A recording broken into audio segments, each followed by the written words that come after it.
For ancient Egyptians, the afterlife was the very purpose of existence. Life on earth was a brief prelude.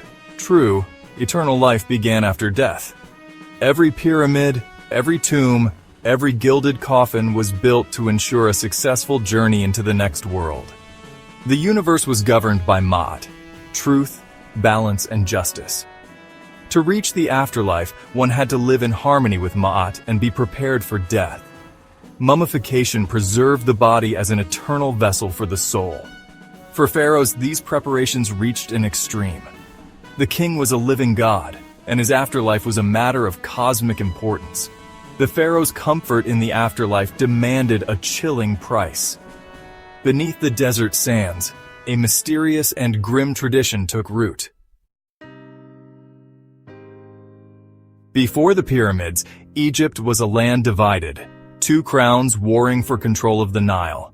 Around 3100 BC, Narmer unified Upper and Lower Egypt, founding the First Dynasty and a new era of divine kingship. These early pharaohs were seen as gods on earth, their power absolute. Their capital was Thinis, and their sacred burial ground was Abydos. Here they built their houses of eternity, not pyramids, but massive mud brick mastabas, hiding chambers deep underground. These tombs were palaces for the afterlife, monuments to a power that claimed to conquer death itself.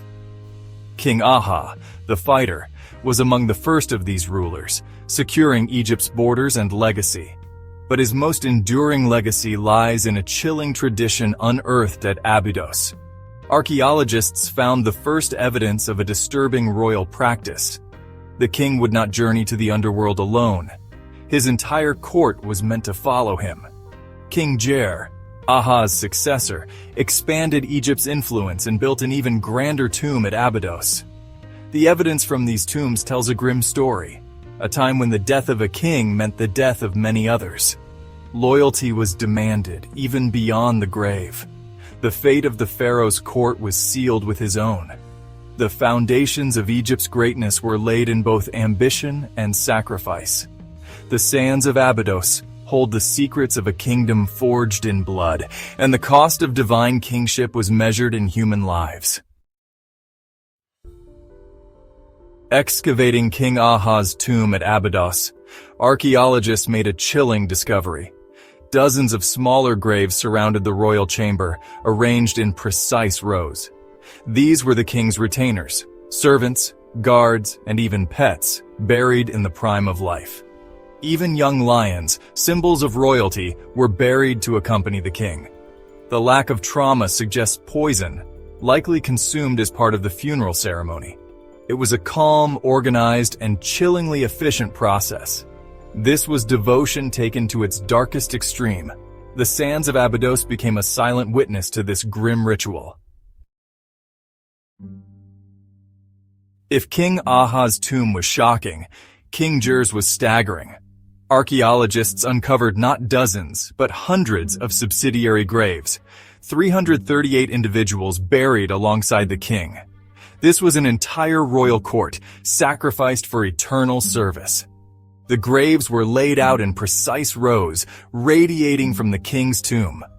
Most were young women, likely concubines, but also craftsmen, guards, and officials. Each was buried with the tools of their trade, ready to serve in the next world. All were buried at the same time as the king, a single, massive funeral event. The logistics required immense organization and a deep belief in the necessity of the act. These individuals were not seen as people, but as property, essential parts of the king's eternal household. This discovery revealed a darker side to Egypt's First Dynasty. The serene images of pharaohs hide a violent truth. The foundations of the kingdom were built on sacrifice. King Jer's tomb stands as a stark monument to this forgotten practice, a mass grave testifying to a time when the death of one man meant the death of hundreds, all in the name of eternal service. The funeral of a First Dynasty pharaoh was a spectacle of ritual and grim purpose. Mummification took 70 days, while the royal court prepared for its final journey. The chosen retainers knew their fate. Whether with terror or a sense of honor, we can only guess. The burial procession crossed the desert to Abydos, the king's coffin carried on a ceremonial boat. Behind followed family, priests, and the silent retinue destined for the grave. At the tomb, the opening of the mouth ceremony restored the king's senses for the afterlife. Meanwhile, the retainers consumed poison, beginning their own journey. The Egyptians believed the afterlife was a mirror of life. The king needed servants, guards, and workers. Their deaths were seen as a transfer of service, not an end. They were sent ahead to prepare the palace for their master. A dark devotion, binding them to the king for eternity. With the king and his retainers in place, the tomb was sealed. The king's chamber was filled with food, clothing, furniture, and weapons. Everything for eternity. The entrance was blocked with massive stones, isolating the tomb from the living world. Retainers' graves were filled and marked with simple stelae, mere labels on the king's property. The entire complex was covered, creating a silent underground palace. Sealing the tomb was a final act, separating the living from the dead and protecting the sacred space.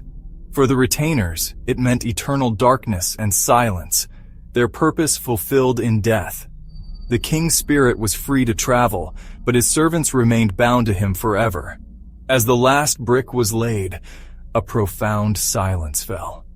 A silence that would last for millennia. Beneath the sands, Egypt's darkest secret waited to be unearthed. The walls of these tombs were alive with messages, early hieroglyphs and carvings. These were not mere decorations, but magical texts and images to guide and protect the deceased. Scenes of daily life, farming, hunting, feasting, were meant to become real in the afterlife. The carvings also depicted gods, Osiris, Anubis, Horus, welcoming the pharaoh and protecting him from dangers in the underworld. The texts, precursors to the pyramid texts, were spells for overcoming obstacles and achieving eternal life.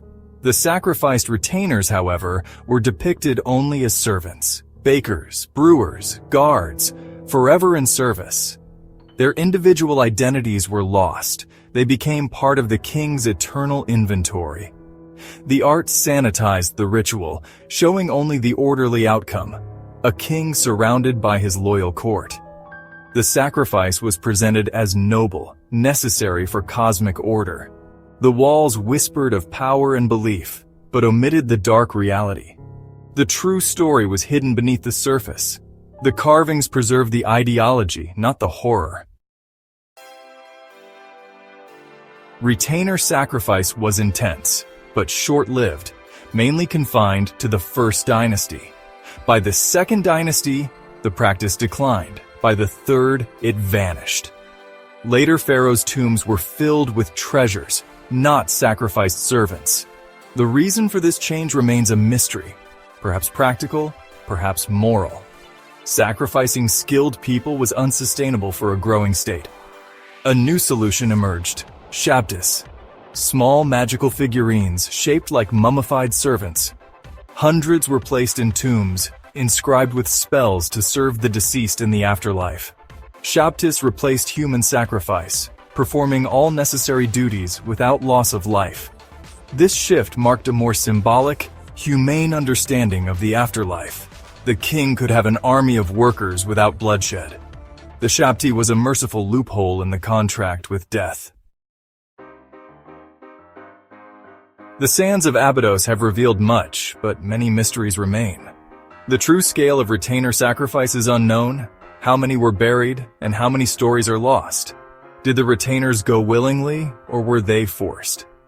The silence of the dead offers no answers. Tombs have been looted, records destroyed. The real death toll may be far higher. Why did the practice end? Was it practical, or a moral awakening? The sudden shift to Shabtis suggests a deep change in Egyptian thought. The pyramids stand as symbols of eternity, but beneath them lies a darker story, a story of blood, power, and ultimate sacrifice. The echoes of these rituals linger, reminding us of the terrible price of immortality, and the questions they leave behind still haunt us across the centuries.